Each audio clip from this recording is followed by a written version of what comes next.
Butch and Bob Show.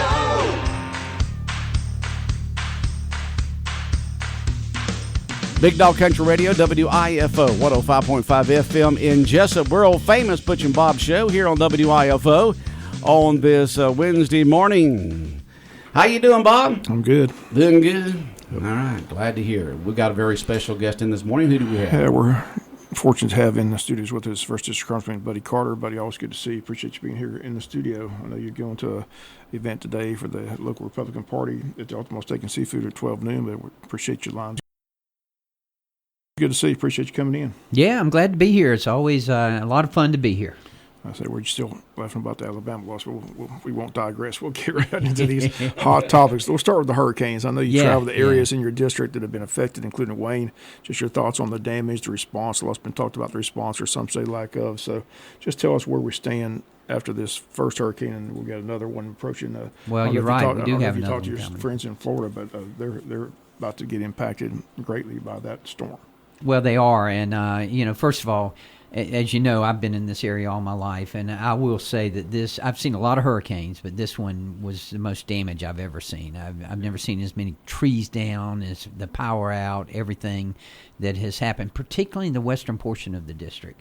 Appling and Bacon got hit really hard. Ware County got hit pretty hard as well, but Appling and Bacon especially.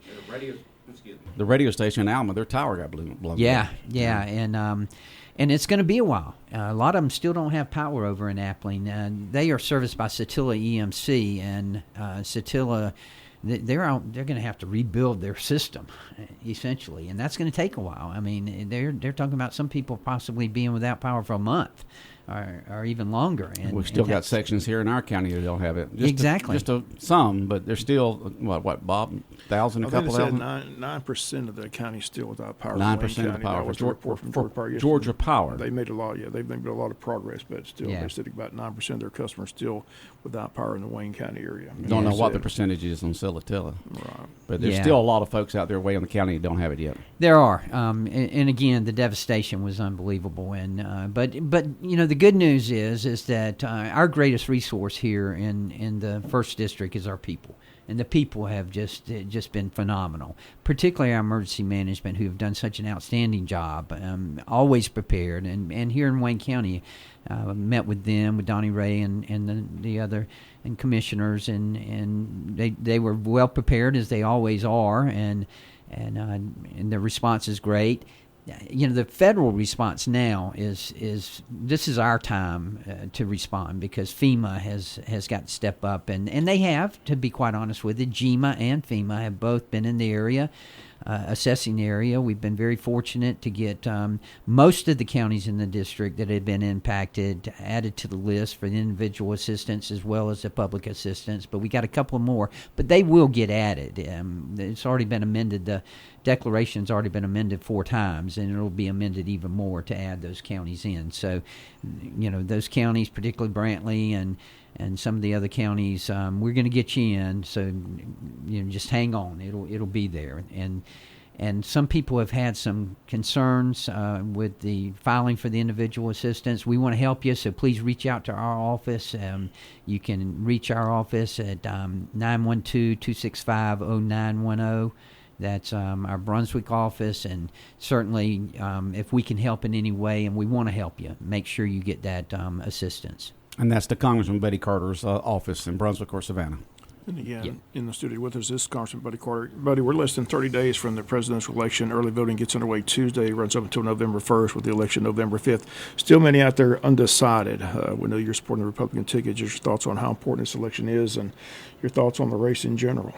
Well, I think it's, we hear this every 4 years. It's the most important election of our lifetime. But truly, I feel like it is.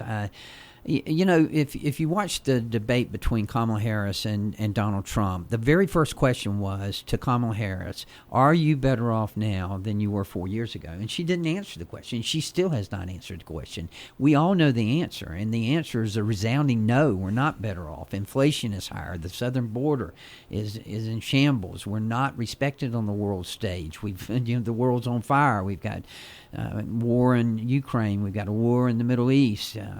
all of that has changed in the last 4 years. But it amazes me how someone like Kamala Harris can go around the country campaigning on, I'm going to fix what I have broken in the last 4 years. I just don't understand. It's not like that. she's the outsider. Like you see a lot of people who've run, they're the outsider. She's been part of that administration for the last 3.5 years, but she's running like she's an outsider. Exactly. I guess I don't think a lot of folks know what goes on in what the so-called war rooms for both of the parties and what they do to get their candidates elected. It's something else. It is something else, but more importantly, I think for us is to consider that next year the Tax Cuts and Jobs Act are going to expire, and Kamala Harris has already said that she wants to increase the taxes on people and the corporate tax.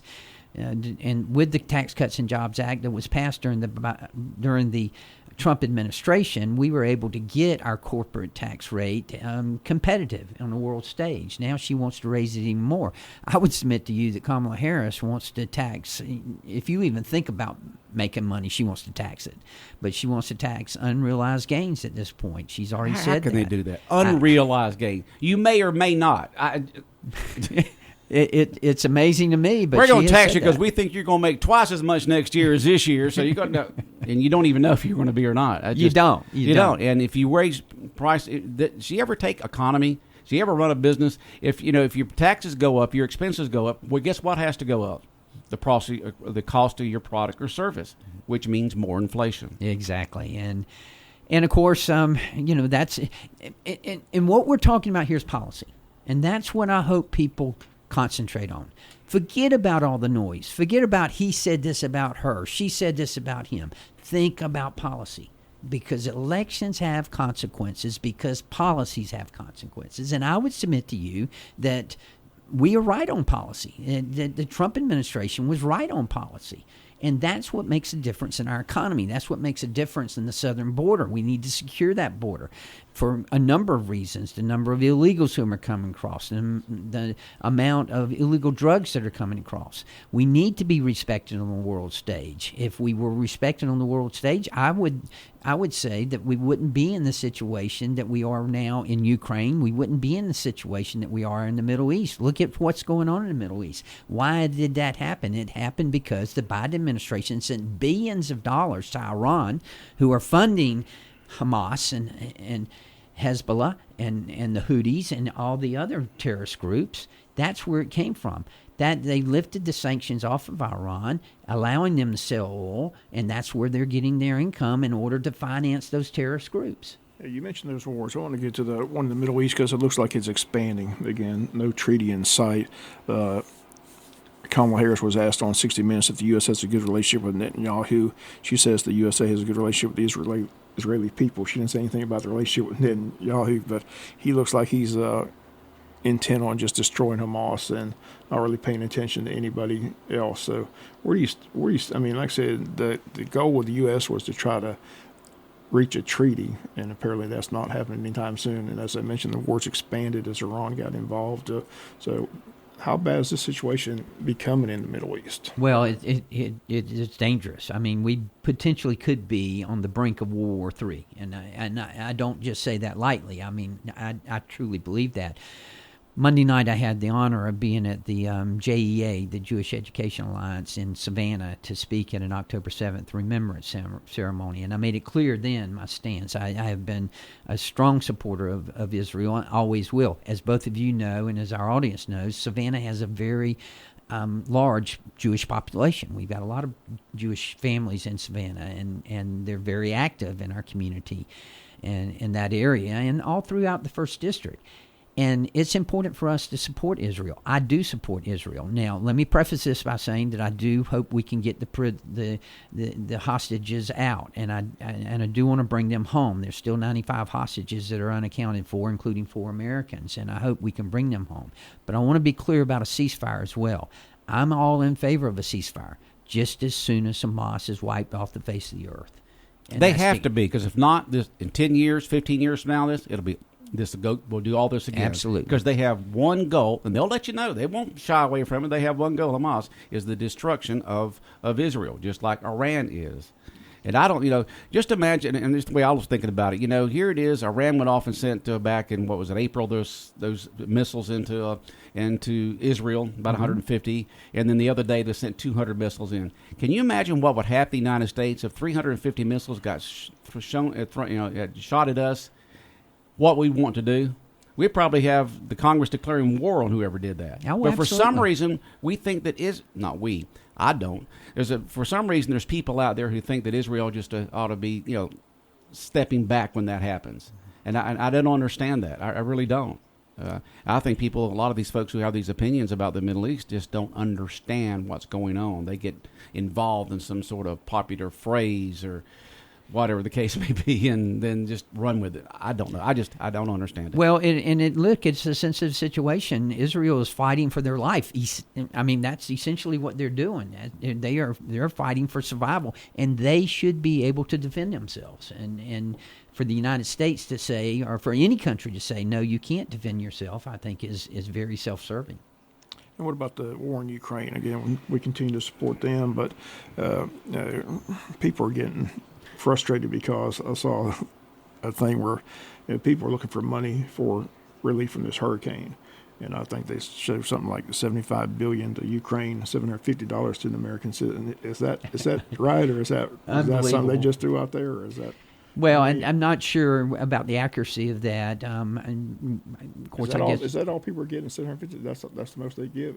That's part of what they're getting. I hope that, and there'll be public assistance as well. Now, the individual assistance, it is capped, but the public assistance will be there as well. So.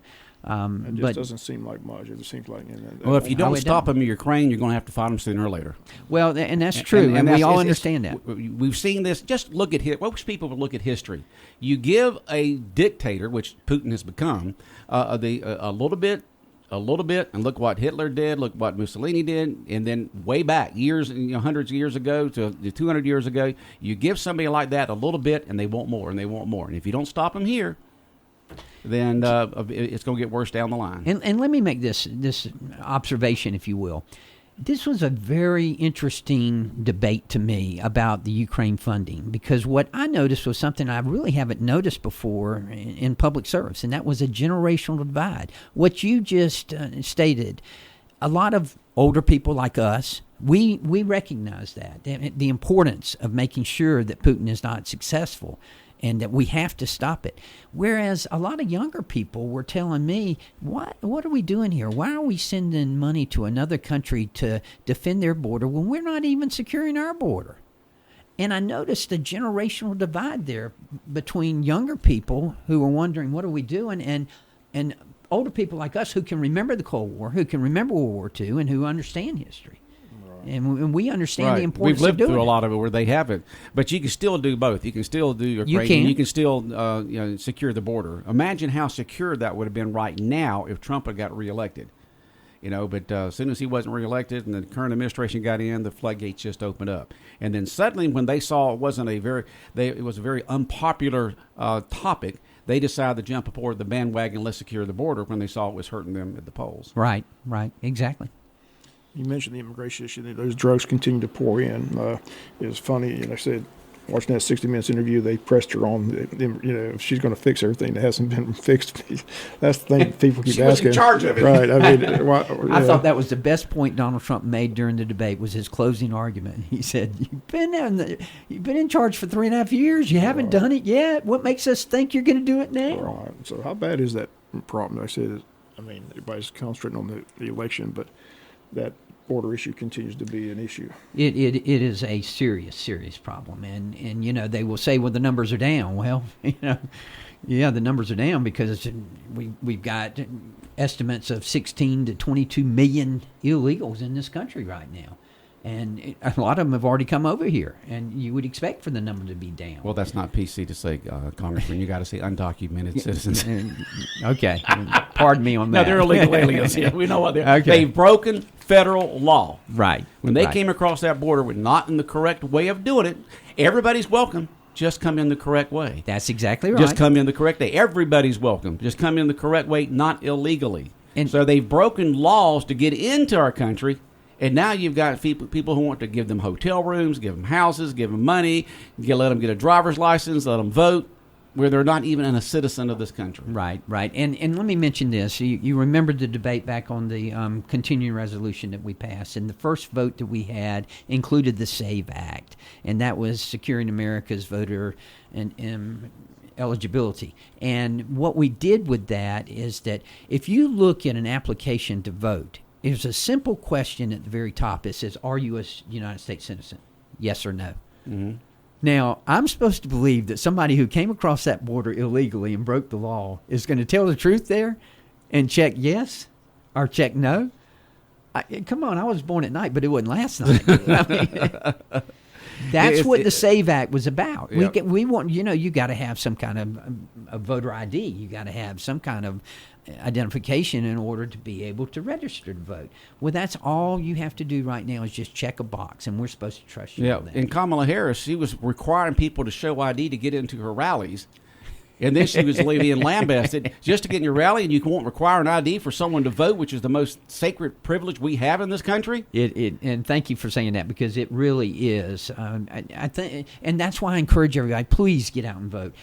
You just mentioned that early voting starts next Tuesday, on October 15th. Please don't wait until Election Day. Then it might be inclement weather. We never know. I know a lot of people like to vote on Election Day. Bob and I are the same way. Yeah, but we need to vote, and make sure you vote early. Yeah, you got 3 weeks. Everybody gets. Yeah, you got plenty of time. Way more than everybody needs, but we got 3 weeks. Let's stick with the election, because I said the election's going to be November 5th, and what I'm fearful of is, doesn't matter who they say is going to win. I don't believe the other side is going to believe it. So, I mean, I just look for total chaos, because it looks like it's going to take a long time to get the results. I don't think anybody's going to know on November 5th who won, but your thoughts on that? There's still a lot of people out there who just don't believe in the election process, don't trust the election process. So how do you convince people that whatever they say the results are, those are legitimate results? Well, that's a great question, and hang with me on this answer. First of all, I'm more confident now than I was 4 years ago. I applaud the Georgia State Legislature because they passed the Election Eligibility Act, the Election Integrity Act, and that was good legislation, and I applaud them for doing that. It makes voting easier. It makes cheating harder, and I feel more confident now. I applaud the Elections Board the State Elections Board on what they're trying to do now to make sure our elections are secure. So I feel better and more confident going into this election than I did 4 years ago. However, one thing we've been talking about, the hurricane. Let's think about the impact that the hurricane's going to have on voters.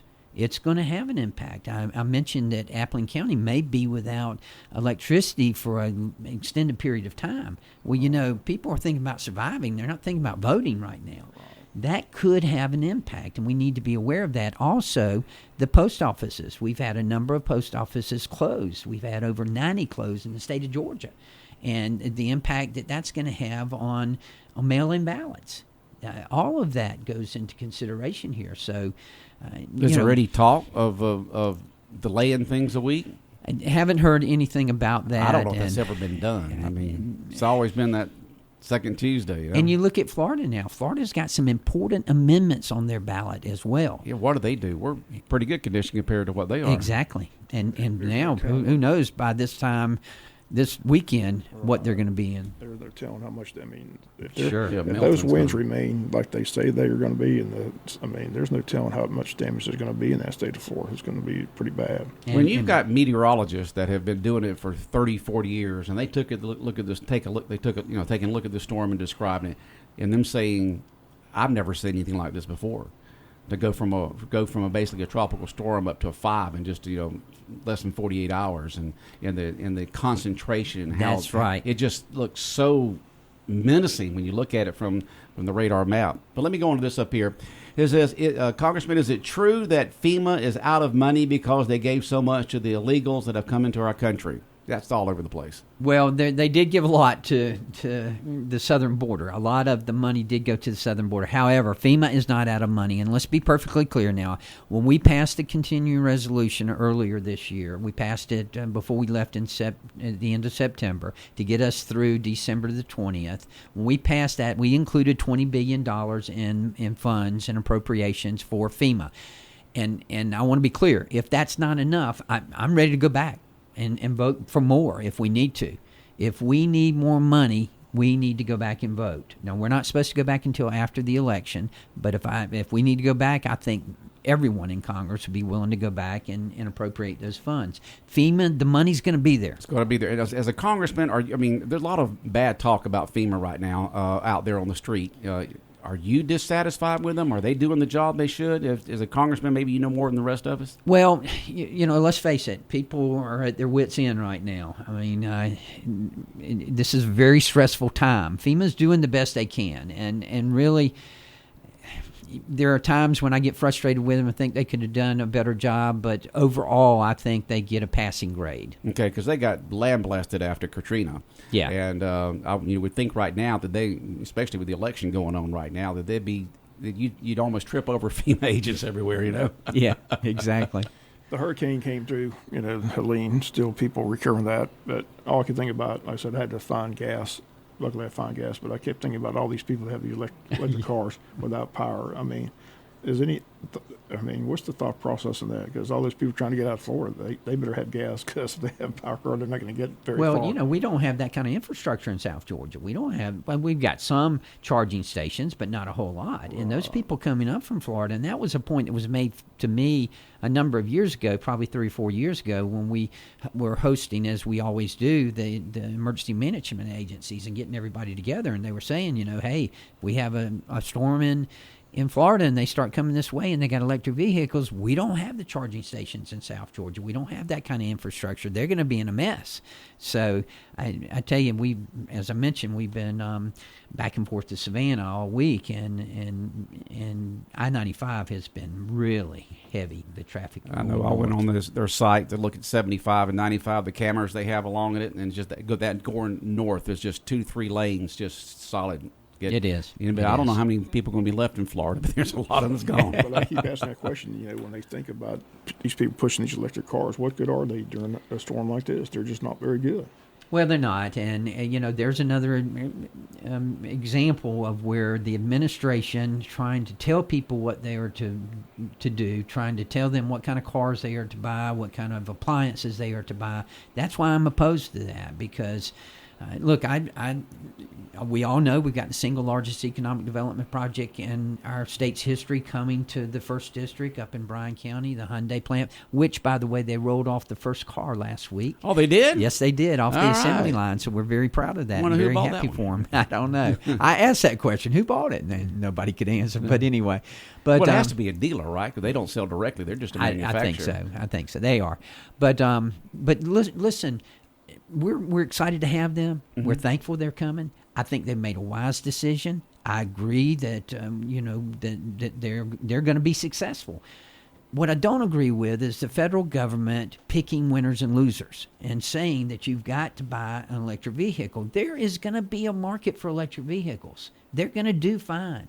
But the federal government shouldn't be telling people you've got to buy this and you can't buy an internal combustible engine. It should be a choice. It should be a choice. It should be a choice. They have gone as far as to say you can't have a gas stove in your house. I know. Isn't that we something? blocked that. I mean, that's just ridiculous. That's terrible. Somebody texted in, and I'd written it down here earlier. It says, what is the situation with you? Is it UNESCO? UNESCO, yes. In the Okefenokee Swamp. What's going on with that? Right. Well, as you know, in the early 80s, the Okefenokee applied for UNESCO classification as a World Heritage Site, which there are many. The Great Smoky Mountains, the Florida Everglades. Yeah, they're all UNESCO. Yellowstone, all of them. They're UNESCO World Heritage Sites.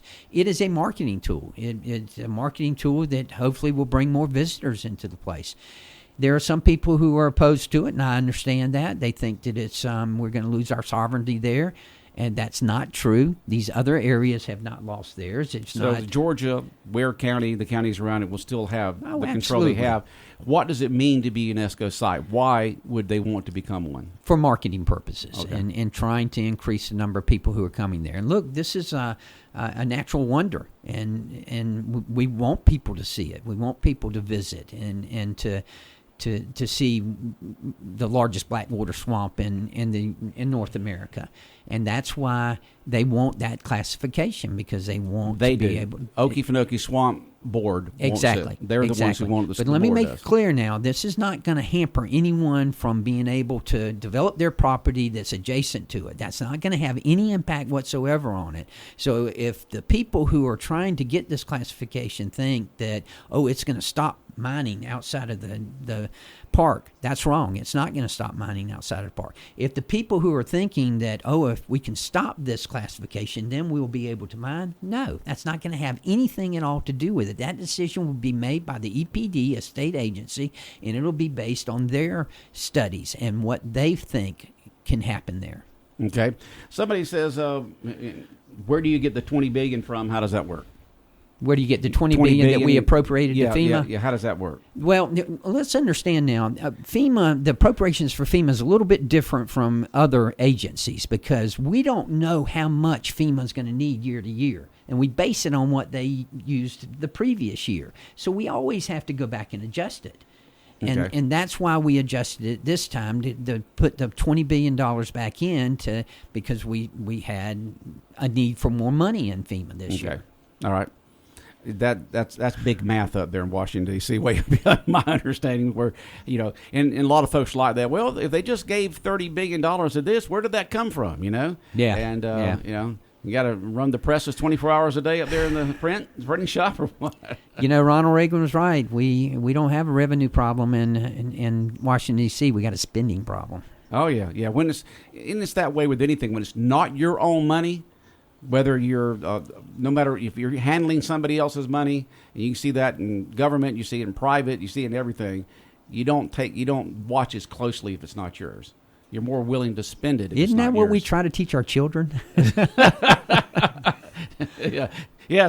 Once you start making your own money, it goes. We got a person that works at the station. Her son's been out of the house now for about 3 or 4 years. Now he's Mr. Turn off the lights when you leave that room, kid, where he wasn't when he was growing up. I'll never forget my daddy telling me when I first got my first job as a pharmacist, and I was making. I thought, man, I'm making a lot of money. I said, Daddy, I can't believe I'm making this much money. He looked at me and he said, "That's good, because you're gonna need it." Living's expensive, right?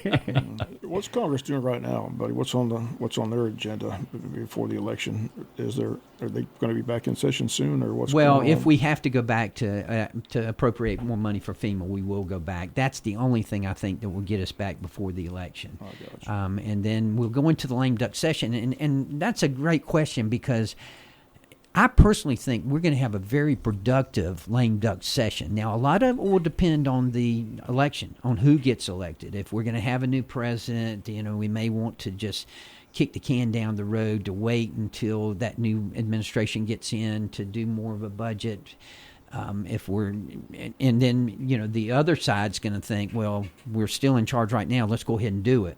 So it just depends on how the election turns out. But I am anticipating that the lame duck session this year will be more active than it has been in previous years. So I think we're going to have a lot going on during November and December. You think Biden wants to get a lot done after the election to secure his legacy? That's exactly right. That'll play into it as well. Okay. If he's cognitive enough to. Is he actually running the country? I was going to ask that. Who is running the country? He does realize he's leaving, doesn't he? He showed up at a press conference, surprised him. That's the only time I've seen him in maybe the last 2-3 weeks. Yeah, where is he? Usually you have the press corps and they're reporting on the president every day on the news, and now it's like, is there anybody in the White House? If you can ring the doorbell, is there anybody there? Who is running the country? That's what everybody keeps asking. Do you ask that question up in Washington? It is one of the most frequent questions that I get asked. Who is running the country? Because, obviously he's not, and his team, from everything I've heard, his team and the Harris team really don't get along. So I don't think it's her. I just think it's some of the bureaucrats up there who are making the calls, and there are a lot of people who feel like it's some of the people left over from the Obama administration. Has her staff steadied down? The first couple of years, she was losing employees left, right, forwards, and backers in the vice president's office. The employees just couldn't get along with her. Right. That was the general theme for those first 2 years. Has it settled down now? Does she have a steady staff now? She has got. more so than she has in the past. Yes, you're exactly right. There for a while it was a revolving door, but it has settled down primarily because all of the Democratic Party has coalesced around her to try to get their candidate elected as president. Okay. Can you believe some of these states are as tight as they are? I mean, a lot of these look like they're a toss-up. It really does, including our state. Well, it does, and you talk about the 3 states. If Donald Trump can win Georgia, North Carolina, and Pennsylvania, I think he wins the election. He's looking real good in Michigan, and the swing states. Wisconsin's another one that's going to be very, very close. But again, what we talked about earlier, North Carolina and Georgia were very much impacted by the hurricanes. That's what's got me a little nervous right now. That's sad, and just touches your heart when you see the damage they had over there because of the floods in North Carolina. Chimney Rock, where movies have been shot, and Dirty Dancing and some other ones, just gone. I mean, just gone. It really is just a few sad. structures that are still left, but they're damaged beyond anything you could do with them. Yeah. A whole community. Wiped out, no question about it. In Asheville, And who would have thought it? A hurricane. You live in Asheville. I'm away from them hurricanes. I ain't got to worry about them. And next thing you know, you're down in this basin. Asheville's down in a basin with all these mountains around, and all this water just come rushing down them. And they're on the banks of 2 rivers there, and it was bad. It was bad. Yep. But Congressman, anything else that you want to touch on this morning? Well, I want to thank everyone who has helped in this recovery effort, and I would be remiss if I did not mention we had many people who stepped up to the plate, but particularly in Pierce County and in Blackshear, we lost one of our own, and that was one of our firefighters who was answering a call, trying to block the road from a live power line. A tree fell on his truck and crushed his truck and killed him. And his name was Leon Davis, and his wife, I met with his wife Shirley and his sons Austin and Scott, and expressed our sympathies to them, but they are certainly in our thoughts and prayers. But I just can't say enough about the job that our emergency management have done during this time, and neighbors helping neighbors. And it's usually, you hear about deaths around something like this. It's a tree falling on a vehicle or a house or something like that. Yeah, if I was telling Leanne yesterday, if I ever build a house, which I won't at my age now, but if I ever built a house, I'd build it where there's no trees. They were close enough they could fall on it. I had 2 huge pine trees fall down and several small ones, but luckily they were far enough away from the house. They didn't. Right. They weren't close to doing any damage to the house. Now, we did have a bunch of damage down here at the station for our shingles. We had tons of shingles blown off. Yeah. And so we've got tarp up there now, and it'll be replaced in about a month. Well, Congressman, thank you very much for coming in this morning. Appreciate it. Well, thank so y'all. much. It's always a pleasure, and go Dogs. Go Dogs. Still laughing about the Alabama loss. Yeah, roll tide. No, we're not ending the show with Road Tile. Y'all say go Dogs. Go Dogs.